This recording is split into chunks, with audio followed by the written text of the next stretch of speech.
1장 2절 내게 입맞추기를 원하니 네 사랑이 포도주보다 나음이로구나.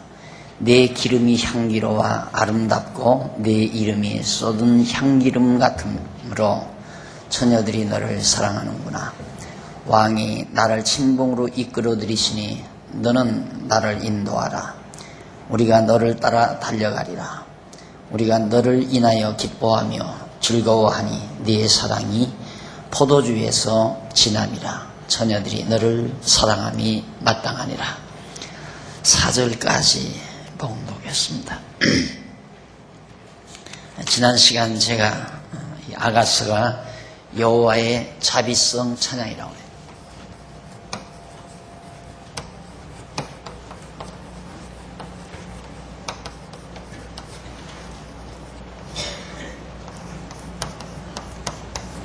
그 가운데 첫 번째가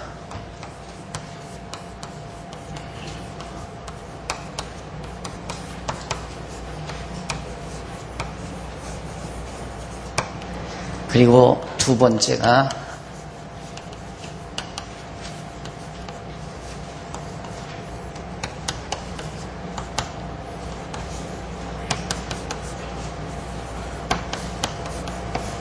사랑의 성취, 변함없는 사랑의 성취. 아가스의 전반부는 조건 없는 사랑의 언약, 후반부는 변함없는 사랑의 성취 내용이라 했습니다. 그 가운데서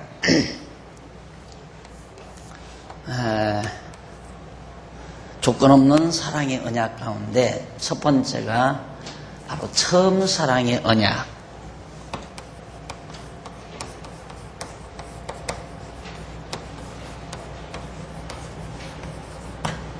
언약 내용. 두 번째는 신랑 신부의 상봉.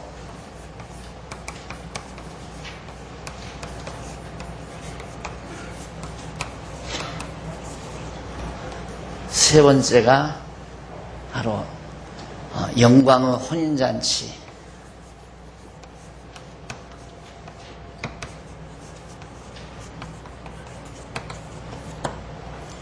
그리고 이제 사랑의 성취 내용 중에 첫 번째가 변함없는 사랑의 성취 중에 신랑을 잊은 신부.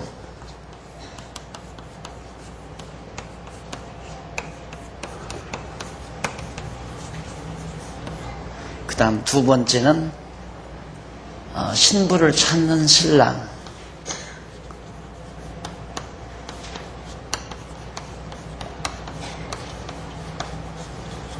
그리고 세 번째가 마지막 신랑 신부의 상봉.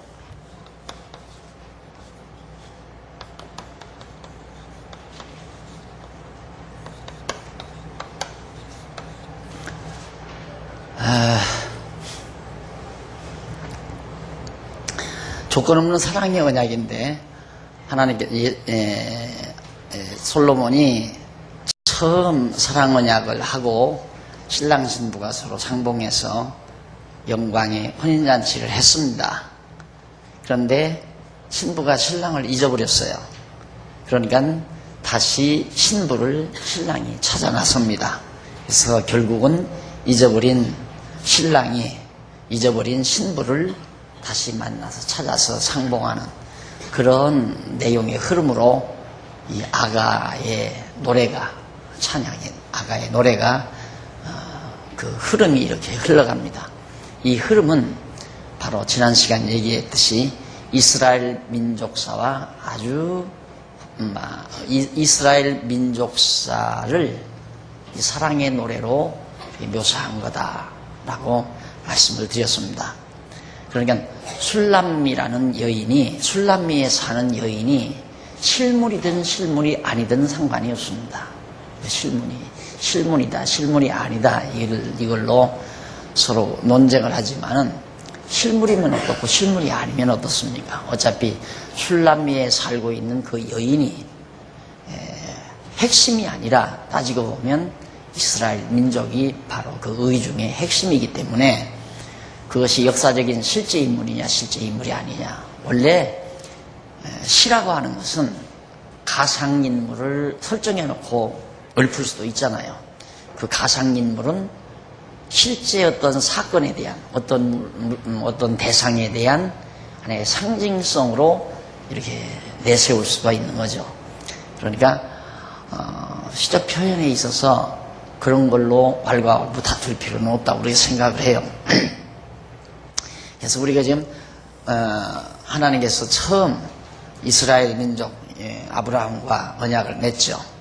그래서 애굽에서 결국 이제 신랑 신부 하나님과 이스라엘 백성이 만나가지고 가나안 땅 들어가서 영광의 혼인잔치, 하나님은 하나님이 남편이 되시고 이스라엘 백성은 아내가 돼서, 백성이 아내가 돼서 아름답게 그렇게 사는데 그만 행복에 지쳐가지고 여자가 신부가 행복에 지친 나머지 신부가 신랑을 잃어버리고 말았어요.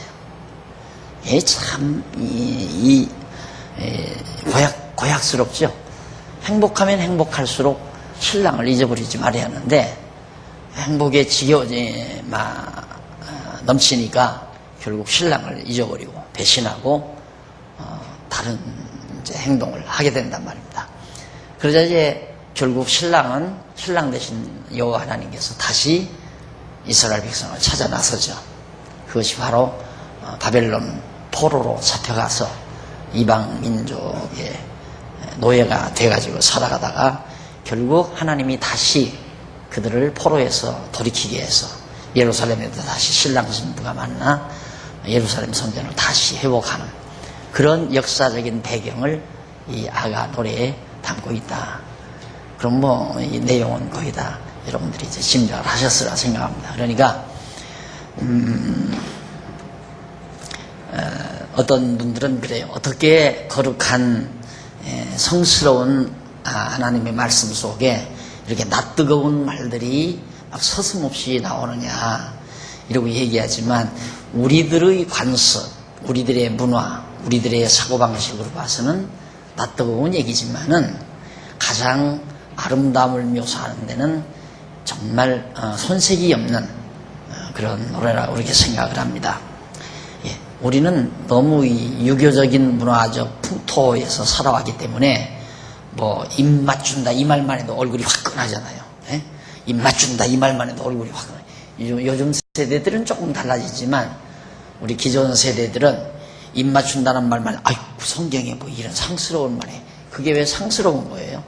다 그러고 살면서도 실제 사고는 그게 상스럽고 추하고 이런 생각을 해온 거죠. 그래서 이제 그런 분들에 의해서 이 아가가 그렇게 평가되는 경향들이 들어 있습니다.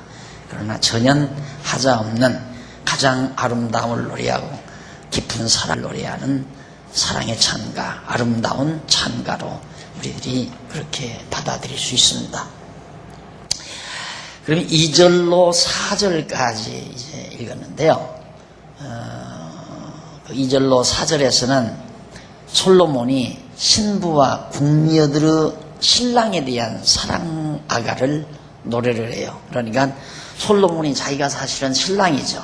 그런데 신부하고 그리고 신부를 이렇게 보필하는 궁녀들이 있는데 그 궁녀들이 신랑에 대해서 솔로몬에 대해서 자기에 대해서 사랑의 아름다운 노래, 사랑의 찬가를 그렇게 노래하는 그런 내용이 바로 2절로 4절입니다. 거기 보면 내게 입맞추기를 원하니 네 사랑이 포도주보다 나음이로구나 라는 이건 신부 술람미 여인이죠. 아직 술람미 여인이라고 나오진 않았지만 앞으로 그렇게 나옵니다. 그러니까 이 신부 될 사람 솔로몬이 사모하는 그 여자가 자기에게 입맞춰 달라 그리고 요구하면서 왜 그러냐면 당신의 사랑이 네 솔로몬 당신의 사랑이 포도주보다 낫다 그렇게 얘기를 해요. 여기서 입맞추기를 원하니라는 말은 사랑을 표현해 주기를 원한다는 뜻이고 포도주는 마시는 자의 흥을 돋구어 기쁘고 즐겁게 하는 것을 말합니다. 그러니까 입맞춤으로 말미암아 얻는 그 흥분된 즐거움, 이것이 포도주에 비교하겠느냐 이거예요. 그러니까 내가 아무리 포도주를 마셔도 당신이 한번 나에게 입을 맞춰주면 그것이 나에게 더 즐겁고 나를 흥겹게 합니다. 그러니 당신은 나에게 입을 맞춰주십시오. 그런 얘기죠. 그러면서 신부는 자기에게 신랑의 사랑을 표현해 주기를 바라고 있는 겁니다. 그 까닭은 왜냐하면 신랑의 사랑이 포도주보다 낮게 신부의 흥을 돋구어 기쁘고 즐겁게 해주기 때문에 바로 이런 노래를 솔로몬이 부르고 있는 겁니다. 이러한 신랑의 사랑에 대한 신부의 아가를 솔로몬이 노래한 거고요. 그 다음 솔로몬은 내 기름이 향기로워 아름답고 내 이름이 쏟는 향기름 같으므로 처녀들이 너를 사랑하는구나 라고 신부의 아름다운 노래를 솔로몬이 노래합니다. 신부가 뭐라고 그러냐면 네 기름이, 당신의 기름이 아주 너무너무 향기로워서 아름답고 네 이름이 쏟은 향기름 같으므로, 이름도 너무 향기름 같으므로 처녀들이 당신을 사랑합니다. 많은 처녀들이 당신을 좋아합니다 하는 얘기예요. 그러면서 여기서 네 기름은 솔로몬 왕위에 오를 때의 부음받은 기름을 의미를 하죠. 그러니까 솔로몬이 왕이 될 때 기름 부음을 받잖아요. 그 향, 그 기름 부음을 받을 때의 그 향이 너무너무 아름다웠다. 그래서 결국 많은 처녀들이 당신을 좋아하고 사랑할 수밖에 없다. 그런 얘기입니다. 그런데 여기서 솔로몬이라는 이름, 내 이름이 아름답다 그랬는데 솔로몬이라는 이름으로서 히브리 원문으로 쇠모르라는 말이에요. 쇠로모라고 하는데 이는 평화로운 뜻이에요. 평화로운. 이런 뜻을 가지고 있습니다. 솔로몬 쇠로모, 이게 바로 평화로운이라는 뜻이다. 얼마나 아름다운 노래인가. 그리고 처녀들은 왕궁에 거하는 모든 젊은 궁녀들을 가리키죠. 이제 솔로몬이 왕위에 올랐는데 그 왕궁에는 많은 궁녀들이 있잖아요. 많은 궁녀들이 있고 또 거기에 이제 술람미라는 여자, 궁녀 중에 하나 같아요. 술람미라는 여인이. 그래서 많은 궁녀들 중에도 솔로몬이 바로 이 술람미에 사는 여인을 사랑을 했는데 바로 이 술람미라는 여자가 신부 될 사람이 당신 너무너무 멋있어서 많은 처녀들이 좋아한다. 당연하다. 그리고 당신은 나에게 좀 입을 맞춰주면 내가 너무너무 즐겁겠다. 그런 얘기죠. 그게 이제 그 처녀들이라고 하는 많은 처녀들은 왕궁에 거하는 모든 궁녀들을 가리키는데 아가서 6장 이제 밑에 내려가서 6장 8절쯤 보면 궁녀라고 하는 그런 표현이 거기에 조금 나타납니다. 그래서 여기를 이 처녀들은 그냥 막연한 처녀들이 아니라 왕궁에 거처하는 궁녀들을 의미하는 거다라는 얘기. 그러면서 이제 이런 신랑에 대한 신부의 아가를 아름다운 노래를 솔로몬이 노래한 거죠. 그러니까 솔로몬이 상상을 하는 거예요. 그러니까 얼마나 그 술람미에 사는 여인이 자기 신부 될 여자가 얼마나 자기를 사모하고 있을까. 그러면서 그가 얼마나 또 이렇게 아름다운 생각을 하고 있을까 하는 것을 자기가 솔로몬이 노래하고 있는 겁니다. 자, 그러면서 여기서 마땅하다.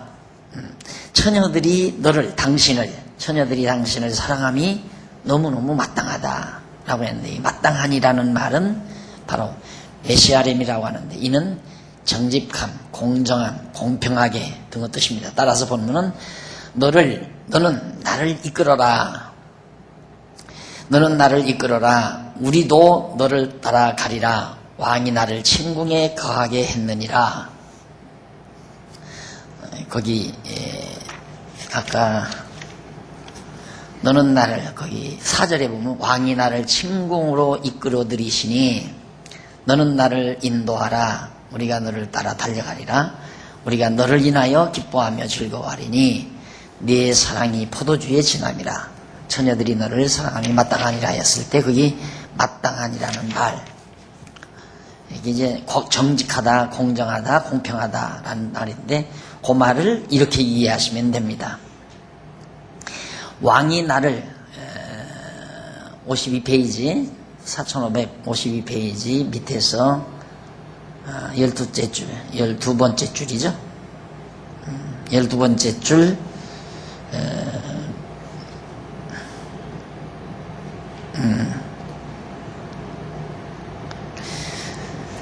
가만있어. 12번째 줄,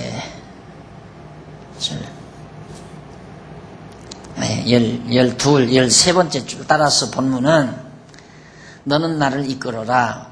우리도 너를 따라가리라. 너는 나를 이끌어라. 우리도 너를 따라가리라. 그러니까 신부가 나를 이끌어가라.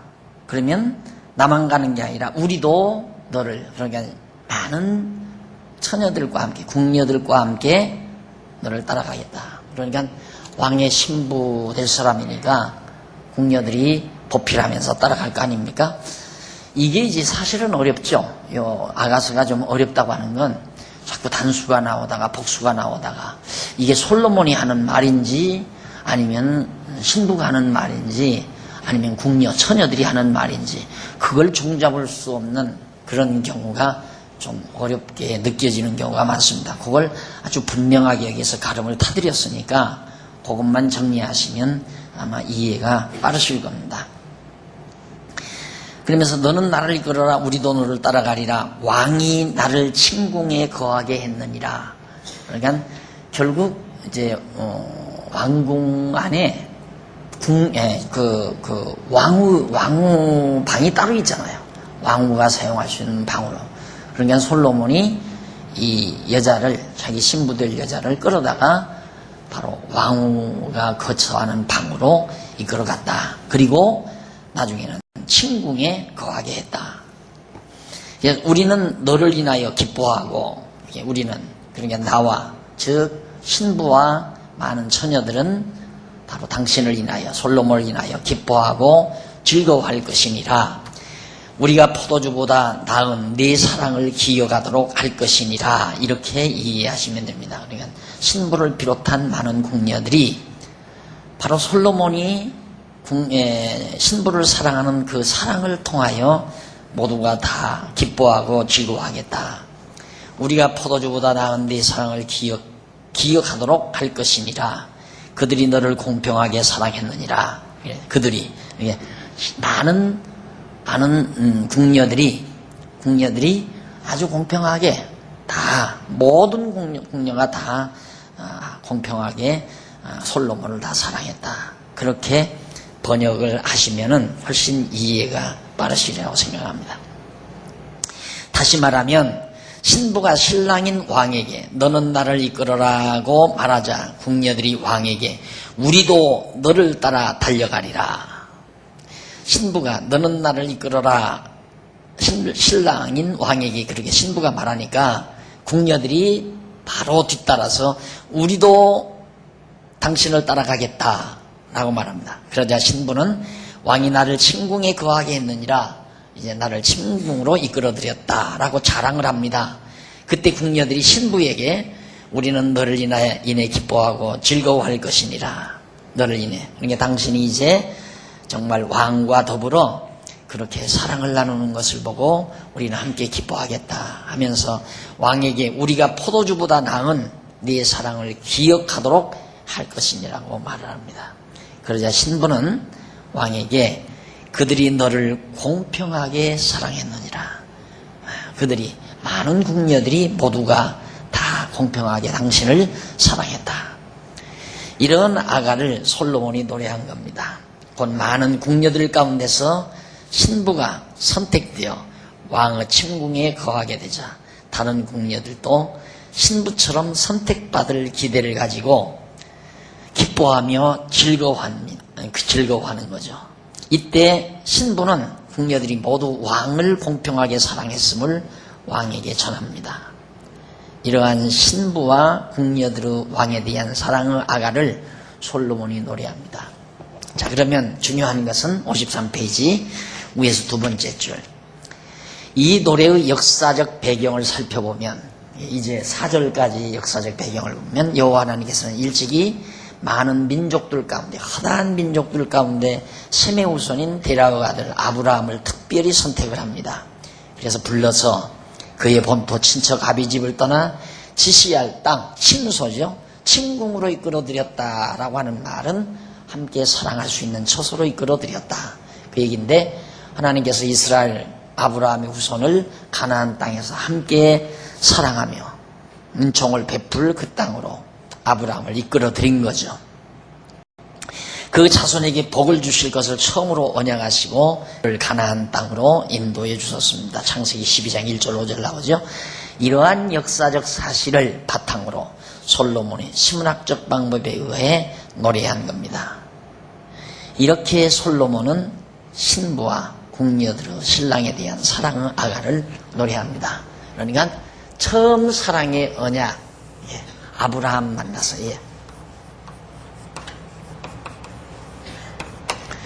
허다한 민족, 많은 인간이 살아갔지만은 그 중에서 딱 하나 선택하잖아요. 하나님께서 아브라함을 딱 선택해서 그렇게 당신의 사랑의 대상으로 바로 정해 놓으십니다. 그렇게 해서 이러한 이제 모든 섭리는 창세전에 하나님께서 작정하신 뜻에 따라서 택한 백성을 사랑하시는 여호와 하나님의 조건 없는 영원한 사랑. 지난 시간에도 말씀드렸지만 아브라함이 다른 민족보다 더 깨끗하고 의롭고 또 키가 더 크고 잘생기고 그런 것 전혀 아무런 조건이 없습니다. 하나님께서 아무 조건 없이 사랑하는 그 사랑을, 하나님의 사랑을 바로 이런 노래를 통해서 표현하죠. 그래서 이제 이 술람이라는 여인이 우리가 보통 생각할 때는 얼마나 잘생기기 솔로몬이 그렇게 아름답게 노래했을까 하지만 술람이라는 여인이 아주 못생겼대요. 아주 못생겼는데 흑인 여자와 같은 그런 보잘것없는 여인인데 그걸 아름답게 솔로몬이 보아서 노래하고 있는 겁니다. 그러니까 사랑이란 신적 사랑, 여기서 말하는 하나님의 사랑, 이 사랑은 결국 조건 없는 절대적인 아가페 사랑이라고 그랬죠. 지난번 말씀드린 대로. 그런데 그걸 때로는 하나님께서 이 당신의 사랑을 묘사할 때 부모의 사랑 내지는 부부의 사랑, 부모의 사랑, 부부의 사랑으로 묘사를 해요. 일단은 누가 내 형제요 자매겠느냐? 형제의 사랑. 예수님께서 표현할 때는 형제의 사랑. 때로는 뭐 친구 사랑 이런 식으로. 이건 다 인간애죠. 부부나 친구 이거 다 인간애인데 부모 사랑도 인간애죠. 그러니까 이런 사랑들이 모두가 부분별로 하나님의 사랑에 대한 속성들이 다 담겨져 있다. 그런데 솔로몬은 부부 사랑으로 하나님의 사랑을 지금 노래하고 있는 겁니다. 그 다음 이제 5절로 6절에 보면 신부의 미모와 누추함에 대한 아가와 변명을 노래합니다. 5절 예루살렘 여자들아 내가 비록 거무나 그러잖아요. 흑인 여자라며 흑인 여자. 내가 비록 거무나 아름다우니. 검은데 어떻게 아름다운가? 게다르 장막 같을지라도. 게다르 장막이란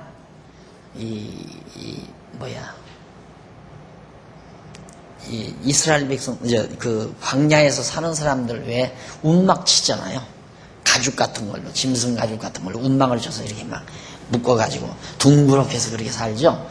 그때 제일 위에 덮는 장막이 게다르 장막이에요. 그러니까 그 게다르 장막 아주 거칠고 보잘것없는 거죠. 피부가. 그런데 게다르 장막 같을지라도 솔로몬의 휘장과도 같구나. 이게 게다르 장막과 솔로몬의 휘장과는 정반대예요. 게다르 장막은 영 형편없고 솔로몬의 휘장은 화려하고 아름답고, 그러니까 게다르 장막처럼 형편없을지라도 솔로몬의 휘장과 같다. 내가 일광에 쬐어서 거무스름 할지라도 흘겨보지 말 것은 누구를 향해서? 예루살렘에 살고 있는 여자들을 향해서. 내 어미의 아들들이 나를 놓아여 포도원 지기를 삼았음이라. 나의 포도원은 내가 지키지 못하였구나 라고 노래를 해요. 자, 그러면 이 노래는 예루살렘 여자들아, 내가 비록 거무나 아름다우니 게다르 장막 같을지라도 솔로몬의 휘장과 같다 라는 신부의 아름다운 노래입니다. 이걸 솔로몬이 바로 집필한 거예요. 신부가 이렇게 아름다운 노래를 지었는데, 여기서 예루살렘 여자들은 솔로몬 왕을 사모하며 예루살렘 성 안에서 살고 있는 여자들을 말하는 겁니다. 아가서 3장 10절에 보면 솔로몬 왕이 좋아서 예루살렘 성 안에서 살고 있는 많은 여자들을 말하는데, 그리고 게다르 장막은 아까 설명드렸죠. 아랍 유목민들이 염소털로 만들어 사용하는 검고 거칠은 장막, 게다르 장막이에요. 짐승 잡아먹고 막 너덜너덜한 거 그냥 붙여가지고 위에다가 이제 밤에 이슬 내리고 비 내리고 하니까 제일 위에다가 덮어서 이제 보호막으로 쓰잖아요. 장막을 칠 때. 그런 형편없는 장막을 게다르 장막이라고 해요. 그리고 솔로몬의 휘장은 솔로몬이 사용하는 화려하고 아름다운 막. 신부는 자기가 비록 아랍 유목민들의 장막처럼 검고 거칠지만은 솔로몬이 사용하는 화려한 막처럼 아름답다는 뜻으로 자기 미모에 대한 아가를 부릅니다. 이러한 신부의 아가를 솔로몬이 노래한 거죠. 그리고 솔로몬은 내가 일광에 쬐어서 거무스름 할지라도 흘겨보지 말 것은 내 어미의 아들들이 나를 놓아여 포도원 지기로 삼았습니다. 나의 포도원은 내가 지키지 못하였구나 라는 누추함에 대한 신부의 변명을 노래해요. 내가 왜 이렇게 검고 정말 거칠게 된 줄 아느냐? 내가 포도원을 내가 잘 못 지키니까 결국 내 오빠들이, 아들들이니까, 어미의 아들들이니까 오빠들이 나를 포도원 지기로 삼아서 나를 보내기 때문에 그거 지키다가 이처럼 검게 탔다. 그러나 내가 포도원은 내가 지키지 못했다. 그런 얘기예요.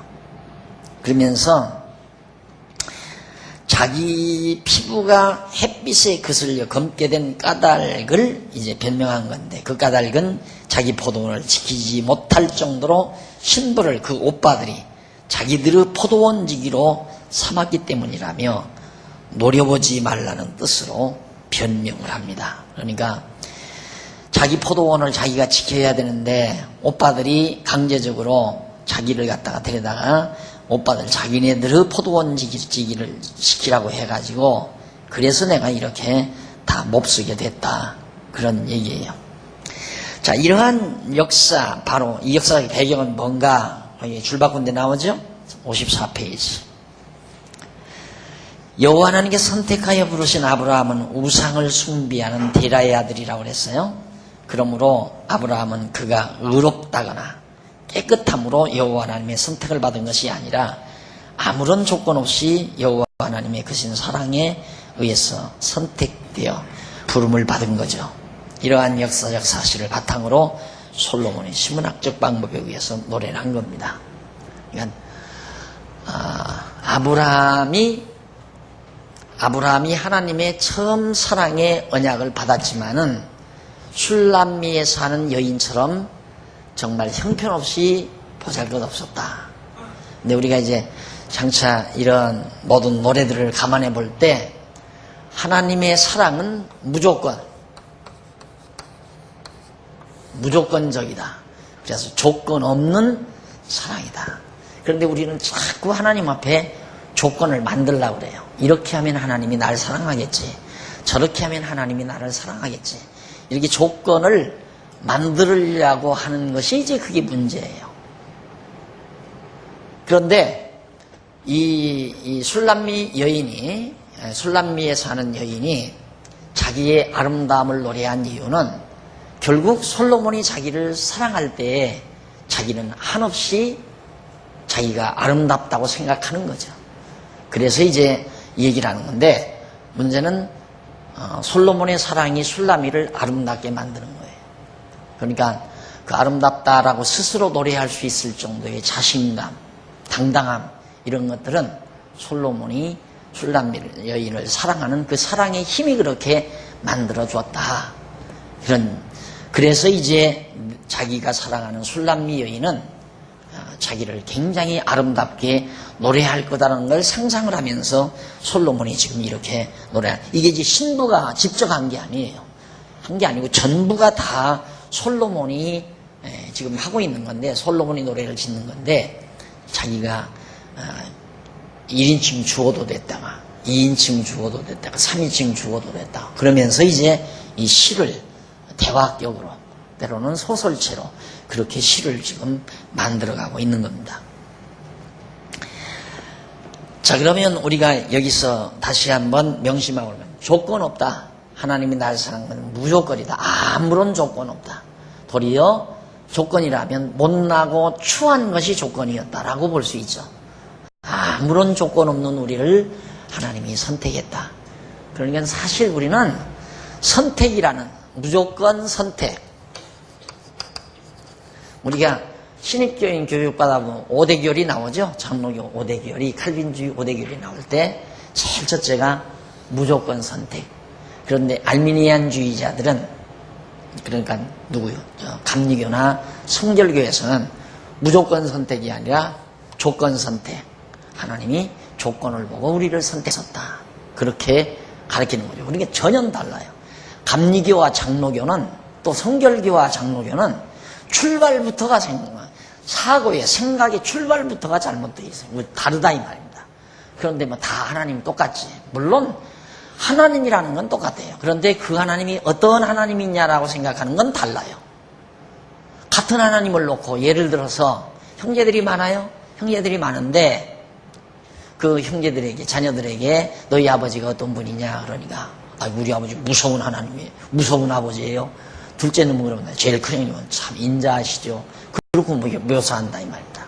그러니까 잘못 아버지를 알면 다르게 설명을 하는 거죠. 그 인자하신 아버지라고 가르쳐 주어야 그게 맞는 얘기예요. 우리 아버지는 무서워요. 폭군 같아요. 이러고 얘기가 나오면 아버지를 잘못 소개하는 거죠. 그런 것처럼 모두가 다 하나님에 대해서 말을 한다고 하지만은 하나님은 조건적이다. 우리가 하나님 앞에 아주 충성하고 하나님의 일을 열심히 하고 봉사 많이 하고 그러면 하나님이 더 우리를 사랑해 준다. 또 우리가 선택받은 것은 남보다는 우리가 좀 더 의롭기 때문에, 자, 그러니까 타락 후 선택을 얘기하거든요. 타락 후 선택. 인간이 타락한 다음에. 근데 타락을 어떤 사람은 이제 타락의 동도가 다 다르다는 거죠. 이렇게 무릎만 빠진 사람이 있고, 어떤 사람은 가슴까지 가고, 어떤 사람은 목 이런 식으로. 근데 우리는 물속에 완전히 빠져버렸다. 죽어버렸다. 이게 장로교고, 이것은 이제 감리교나 성결교에서 말하는 거예요. 하나님께서 이들을 택한 게 아니라 이 사람을 택했다. 이거 쉽게 말하면 위에서 구원주를 줘가지고 덜 빠진 사람. 그래서 봐라, 세상 사는 거 보면 더 악한 사람이 있는가 하면 조금 덜 악한 사람도 있고 아주 선량한 사람도 있지 않느냐.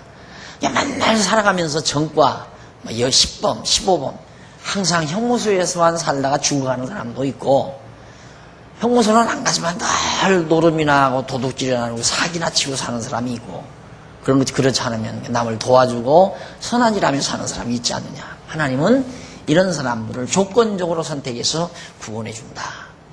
그래서 교리의 출발부터가 무조건이냐 조건이냐 해서 확 달라져 버려요. 그런데 그걸 모르니까. 근데 장로교가 이렇게 확실히 구분이 되는데도 장로교 목사님도 이렇게 가르치니까, 장로교가 뭔지 모르고 그냥 어쩌다가 장로교 신학 가서 공부하다가 장로교 신학을 가도요, 이렇게 여러분들이 공부하듯이 칼빈이 5대 결이니 이런 거 잘 몰라요. 내가 언젠가 이런 얘기하면서, 에이, 목사님, 왜 목사님들 다 배울 텐데 몰라요. 그래, 가서 한번 물어보라고. 다니던 교회 가서 목사님한테 물어보라니까. 가서 물어보니까, 5대 결이가 뭐요? 목사님이 도리어 묻더래요, 자기한테. 공부 안 해요. 안 가르쳐요. 진짜. 그러니까 전혀 다르죠. 그러니까 우리는 정말 우리 장로교 올바르게 공부를 했으면 내가 선택받아. 이 한 가지만으로도 정말 당당하지요. 아까 신부가 나 아름답다. 너희들 보기엔 내가 계달의 장막 같을지라도 우리 신랑이 나를 볼 때에는 내가 솔로몬의 휘장과도 같은 사람이다. 내가 얼마나 아름다운지 아느냐. 너희들이 볼 때는 내가 형편없는 인간 같지만 하나님은 나를 엄청나게 사랑하고 엄청나게 나를 귀하게 보신다. 이런 자신감, 확신감, 당당함 이런 것들이 우리에게 딱 와 닿아야 제대로 이제 장로교 신앙을, 성경대로의 신앙을 바르게 가진 거죠. 다른 거 뭐니 해도 이 선택이라는 말, 내가 많은 사람들 중에 선택받았다. 허다한 많은 사람들 중에 이게 매우 중요한 거다라는 것. 그 다음 제 7절, 8절 보십시다.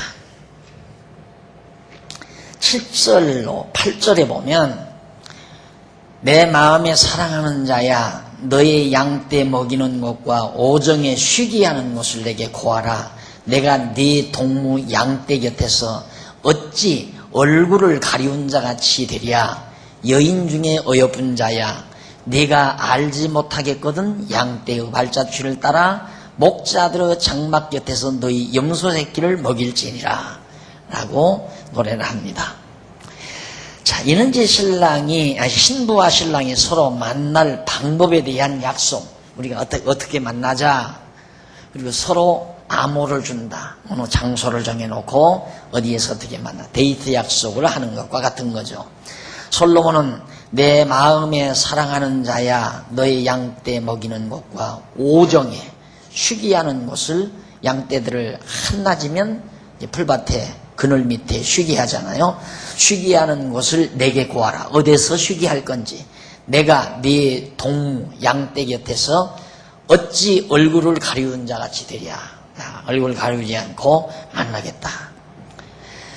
그런 신부의 요청을 이제 신부가 그처럼 이제 신랑에게 요청하는 노래를 부르는 겁니다. 여기서 얼굴을 가리운 자라는 말, 이 말은 몸을 파는 거리의 여자를 말합니다.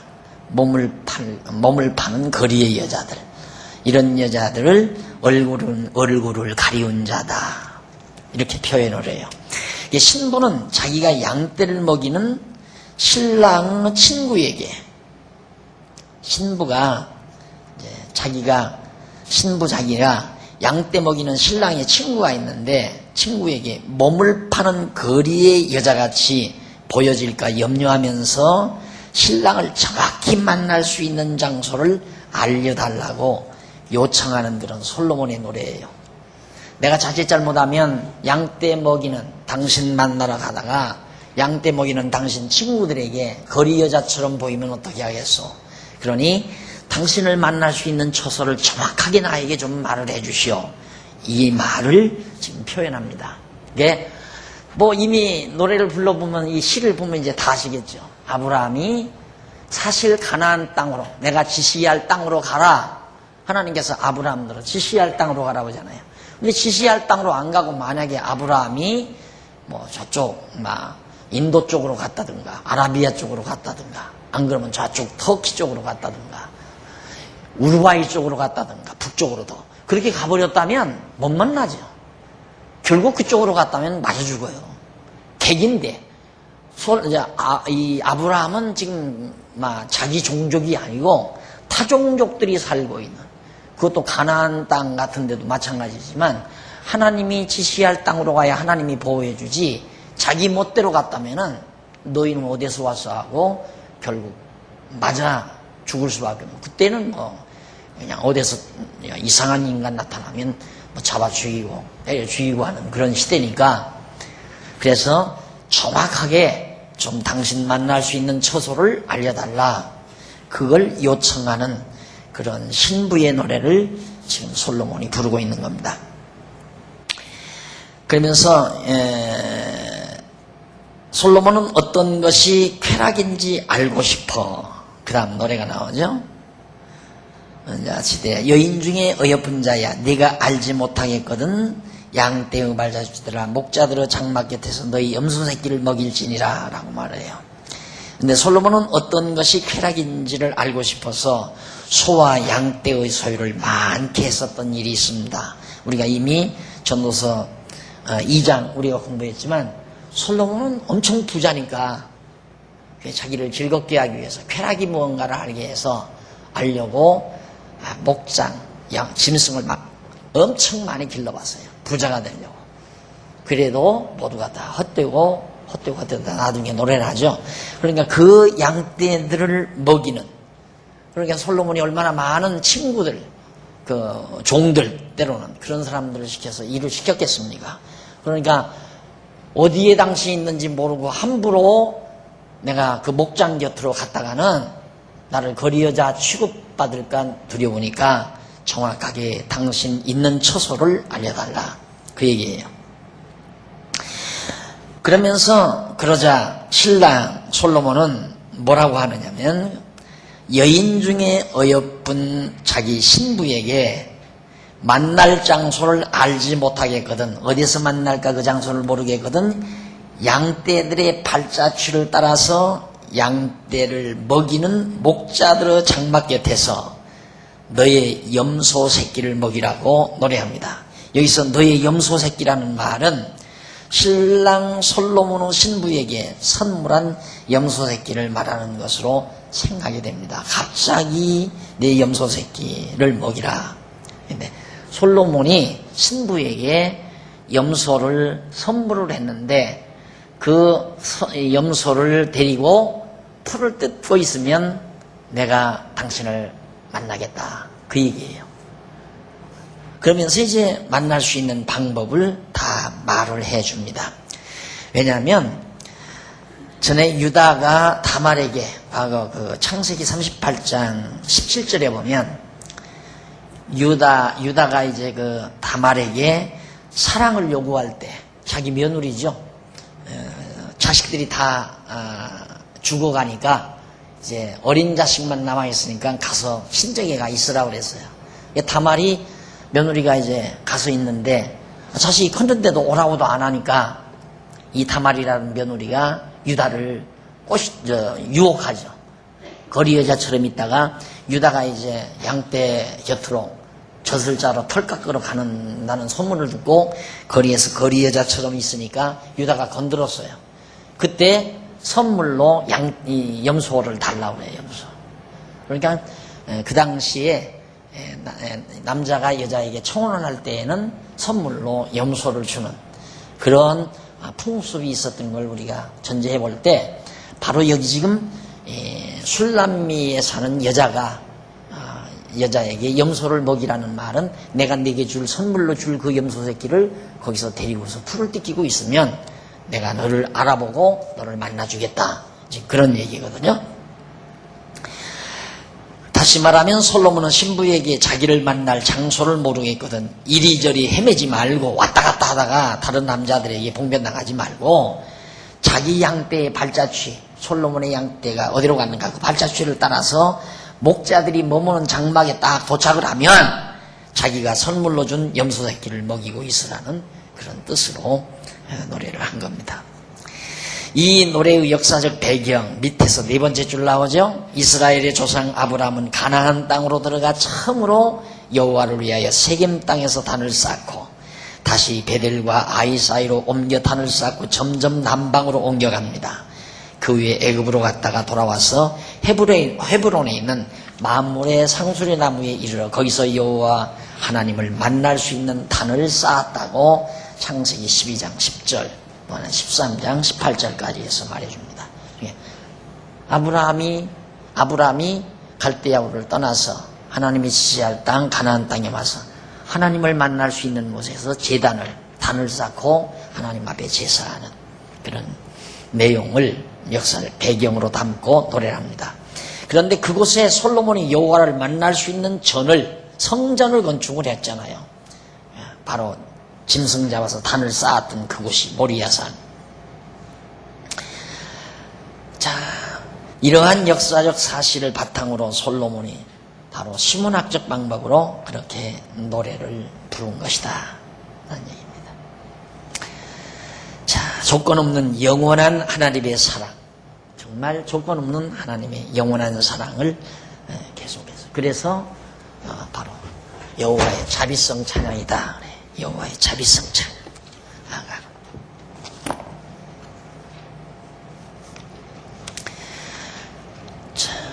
그 다음 이제 9절로 11절, 거기는 9절로 11절에서는 신랑이, 그러니까 솔로몬이 신부의 미모와 사랑의 선물 만들 것을 노래를 해요. 내 사랑아, 내가 너를 바로의 병거의 준마에 비하였구나. 바로의 병거의 준마. 읽어보십니다. 내 두 뺨은 땅은 머리털로, 내 목은 구슬꿰미로 아름답구나. 우리가 너를 위하여 금사슬을 은을 박아 만들리라. 금사슬을 은을 박아 만들리라. 본문은 이제 솔로몬이 자기의 사랑인 신부를 향해서 바로의 병거의 준마에 비하였다고 노래했는데, 여기 바로의 병거의 준마는 애굽왕 바로의 병거를 끄는 가장 잘생긴 말. 그때 당시에, 요즘에는 이제 승용차가 어느 것이 더 좋은 거냐 이걸 따지지만, 그 당시에는 말 어느 것이 참으로 좋은 말인가, 최고로 좋은 말, 잘생긴 말, 거기다가 아주 아름답게 꾸며서 옷을 입히고 여러 가지 장식을 해서 왕이 거동하는 그런 병거를 끌 수 있도록 그렇게 하던 시대입니다. 그런데 그렇게 아름다운 말을 솔로몬이 자기 아내에 비한 거예요. 정말 아름다운 말과 같다. 애굽의 병거의 준마로 그렇게 묘사를 했다. 바로의 병거의 준마로. 그리고 애굽은 마르산지로서 그곳에서 생산되는 말들 가운데 애굽 왕이 사용하는 말은 가장 잘생긴 말이었을 것이 분명하죠. 당연하잖아요. 말하면 애굽이라는 나라, 에집트가 말의 산지예요. 에집트가 말의 산지인데, 그래서 하나님께서도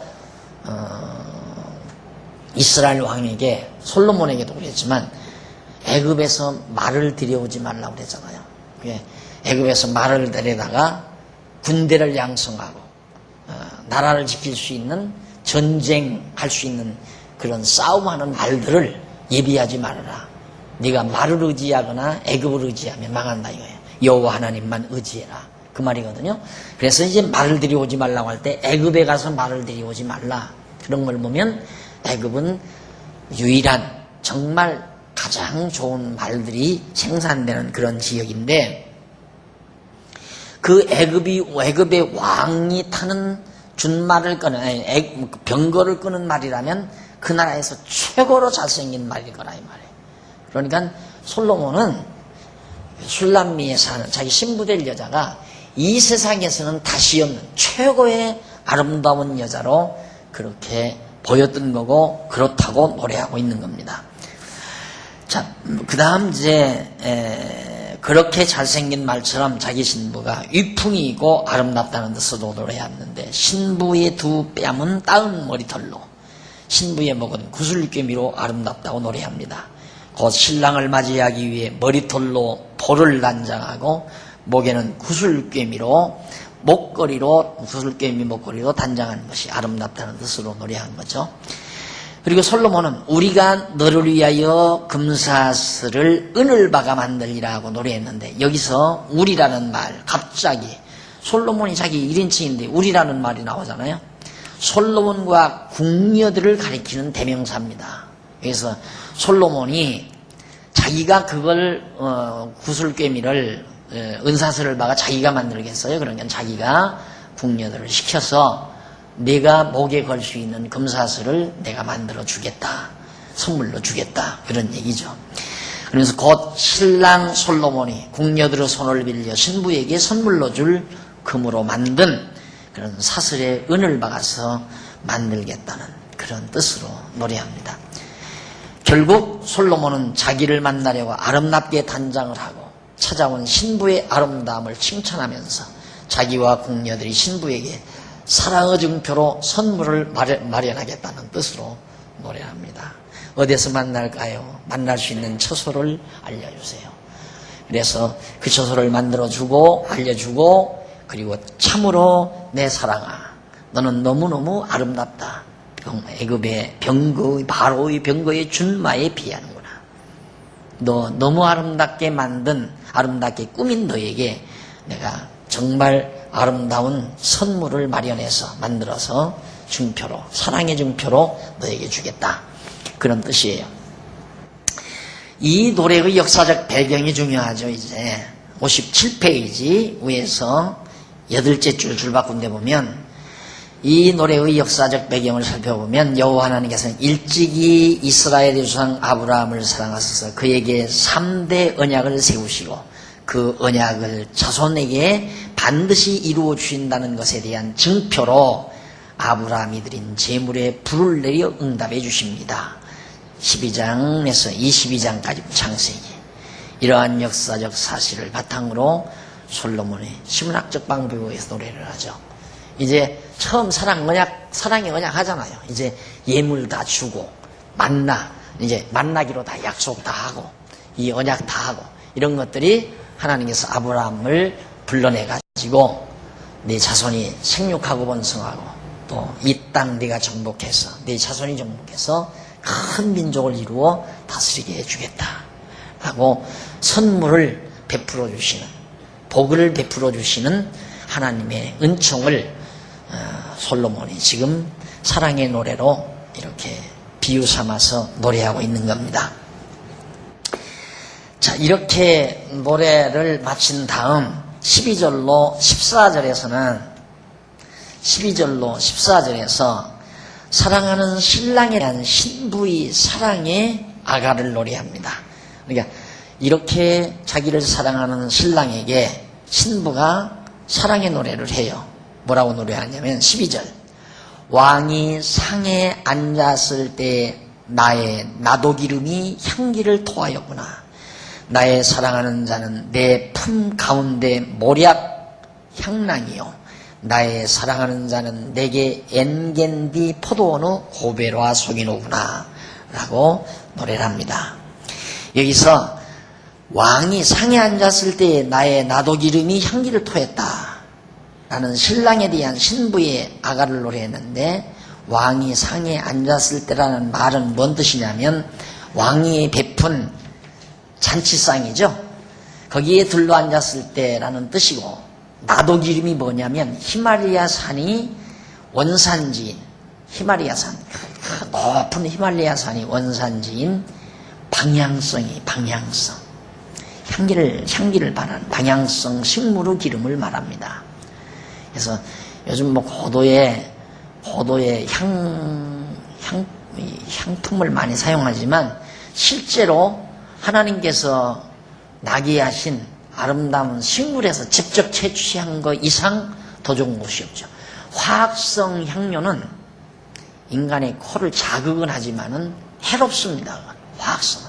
그러나 하나님께서 나게 하신 식물에서 직접 나오는 향은 정말 인간에게 유익할 뿐만 아니라 가장 좋은 거다. 따라서 신랑인 왕이 결혼 예물을 준비하고 배설한 결혼잔치상에 축하객들이 둘러앉았을 때 신부 스스로 몸에서 아름다운 나도기름의 향기가 발했다는 뜻으로 그렇게 부른 결혼잔치에 대한 신부의 아가를 노래하는 거죠. 상상을 하는 겁니다. 지금 솔로몬이 그러면서 그리고 솔로몬은 나의 사랑하는 자는 내 품 가운데 모략 향랑이요 나의 사랑하는 자는 내게 엔겐디 포도원 고베라 손이로구나 라는 신랑에 대한 신부의 노래 아가인데 모략 향랑은 아라비아 등지에서 자생하는 방향성 식물, 향을 말하는 식물이에요. 채취한 향료를 말하고, 엔겐디는 유다 광야에 위치한 한 성읍을 말하는데, 고베라는 팔레스틴 근동에 자생하는 작은 관목으로 흰색과 노란색을 띠는 작은 송이들이 뭉쳐 피는 향기가 좋은 꽃을 말합니다. 고베라, 아주 아름다운 꽃입니다. 그래서 신부는 자기의 사랑하는 자, 곧 신랑이 자기에게 아름답고 달콤한 향기를 바라는 사랑스러운 존재라는 뜻으로 신랑에 대한 사랑가를 이렇게 정말 아름답게 부르는 노래가 여기 나옵니다.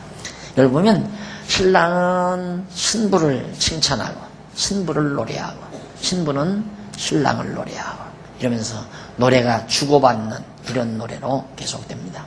이런 역사적 배경은 뭡니까? 이것은 이스라엘 조상 아브라함은 여호와 하나님의 사랑을 한 몸에 받아 일평생 사는 동안 여호와 하나님의 영광을 드러냅니다. 영광을.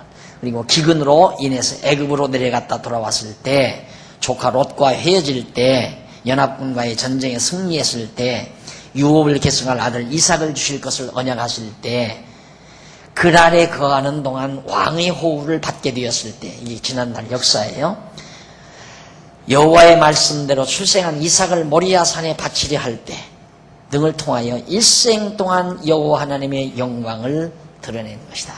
그러니까 그냥 하나님을 찬양하는, 아브라함이 하나님의 영광을 드러내는 그런 삶을 살듯이 신부가 자기 신랑을 자랑하고 자기 신랑을 솔로몬을 노래하는 사랑의 찬가가 바로 이제 소개된 겁니다. 자, 이러한 솔로몬의 노래는 신랑과 신부 사이에 맺은 사랑의 언약에 대한 노래를 통하여 조건 없는 여호와 하나님의 크신 사랑을 찬양하는 거죠. 조건 없는 사랑의 언약을, 여호와 하나님의 자비성 찬양, 맞죠? 틀림없이 딱 들어맞는 얘기예요. 그러니까 요 아가서 이 내용 속에 이스라엘 민족사, 그러니까 어디 창세기에서부터 어디까지, 에스라, 느헤미야, 에스더까지 전 성경 전체의 내용을 배경 삼고 나온 노래가 바로 아가 내용입니다. 짤막하지만 그 깊이는 굉장히 깊고 내용의 범주가 방대하다는 사실, 이건 정말 지혜가 듬뿍 담긴 이 지혜의 복아니, 이 지혜의 복, 완전히 지혜 속에서 나온 아름다운 노래, 아름다운 시. 저 시 한 편이 수천 권의 인간의 시집, 수천 권을 읽는 것보다 훨씬 더 우리를 지혜롭게 하고 풍요롭게, 마음을 따뜻하게 하고 풍요롭게 한다는 사실을 우리가 느낄 수 있습니다.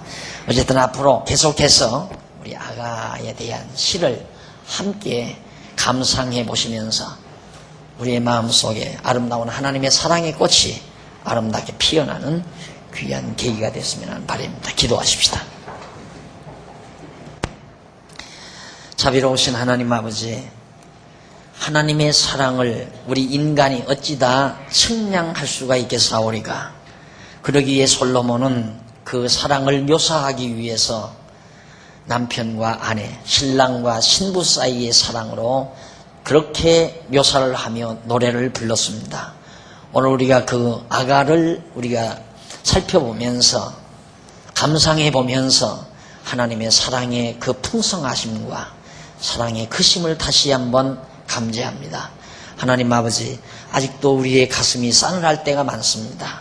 우리의 마음속에 인색함과 분노와 증오와 시기와 질투, 이런 것들이 마음에 자리 잡을 때가 많습니다. 이 모든 것들은 하나님의 사랑의 감동이 우리 가슴에 와서 움직여지지 않기 때문에 일어나는 현상들인 줄로 저희들이 알고 있사오니, 하나님 아버지여, 이 아름다운 노래를 감상하면서 정말 우리의 마음이 따뜻해지게 하시고 우리 가슴 속에 하나님의 사랑의 감동이 더 넘쳐나도록 역사해 주시옵시기를 간절히 소원합니다. 이제 우리들 돌아가는 길입니다. 가는 길도 지켜주시고 가정에도 평안을 주시고 주 안에서 다시 만날 때까지 하나님의 은총이 귀한 종들과 가정과 함께 하시옵시기를 비오며 예수님의 이름으로 기도드립니다. 아멘.